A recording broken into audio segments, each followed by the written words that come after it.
Bienvenue dans Un œil sur les médias avec Natacha Vesnitch. Bonsoir Natacha. Bonsoir, Alors, Aude. ce qui continue de faire le buzz ce soir, vous nous en parlez dans votre chronique, ce sont les photos du prince Harry nu. Oui, depuis hier, le Royaume-Uni est en émoi, Aude, après la diffusion, plutôt la publication de photos du prince Harry nu sur le site américain TMZ. Alors, je vous propose de découvrir ces images ou peut-être de redécouvrir si vous les avez déjà vues. Voilà un des clichés et puis le deuxième qui est plutôt en haut de ma page. Le voici. Voilà, donc c'est le prince Harry. Il n'y a aucune ambiguïté, hein. Non, pas du tout d'ambiguïté. Donc c'est le prince Harry dans une chambre d'hôtel de Las Vegas pendant une partie de strip billard. Voilà, donc ces photos ont été diffusées par la presse américaine. Mais alors, aucun journal, aucun tabloïd britannique n'a publié la photo, autocensure complète. Et figurez-vous qu'en une du Sun ce matin, ce n'était pas cette photo qu'on a retrouvée, mais celle-ci. Alors voilà, vous pouvez découvrir, donc c'est à peu près la même posture. Donc on retrouve qui est ce monsieur alors ce monsieur, c'est un journaliste du Sun qui a posé, à qui on a demandé de poser. Puis derrière lui, c'est une stagiaire, voilà, du Sun. Donc vous voyez, c'est le même grain de photo. Se sacrifier un journaliste, c'est exactement, une jusqu'où philosophique. Il peut aller.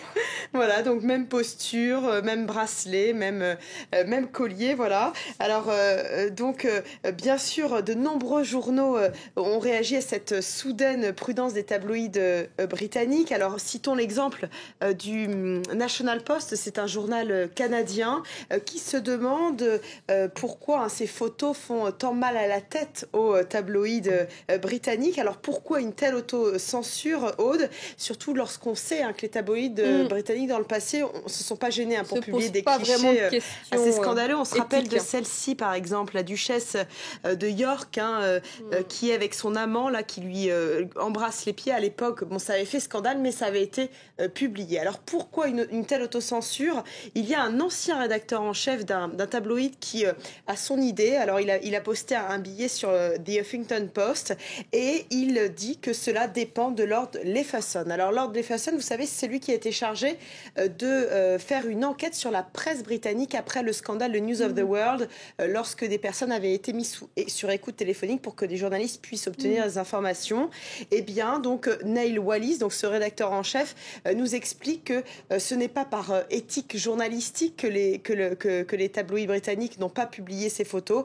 Non, c'est juste parce qu'ils ont peur de ce que va dire ce Lord Leveson.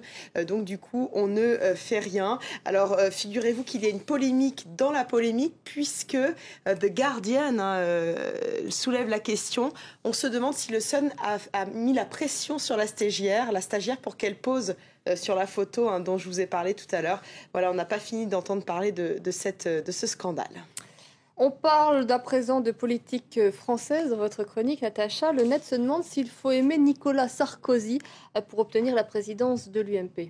Oui, alors tout part d'une interview qu'a accordée François Fillon à l'hebdomadaire Le Point, qui a été publiée ce matin. Dans cette interview, François Fillon encense Nicolas Sarkozy, qui, selon lui, a une énergie considérable et beaucoup de sang-froid pendant la gestion des crises.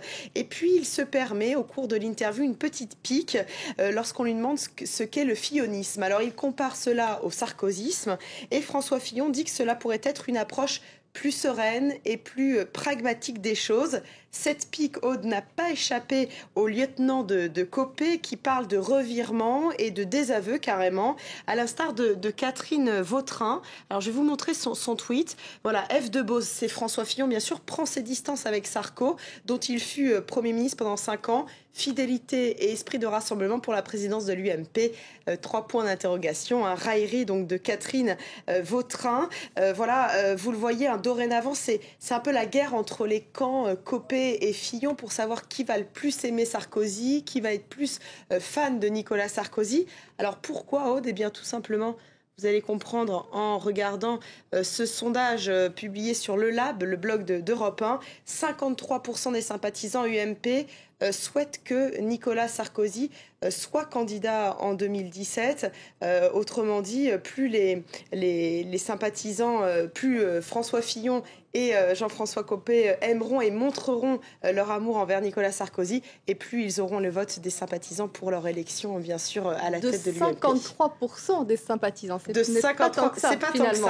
Mais on voit quand même qu'il y a une majorité de sympathisants UMP qui sont sarkozystes, et donc du coup, il faut absolument avoir leur vote. Ou qui sont nostalgiques. Merci beaucoup, Natacha, pour votre chronique ce soir.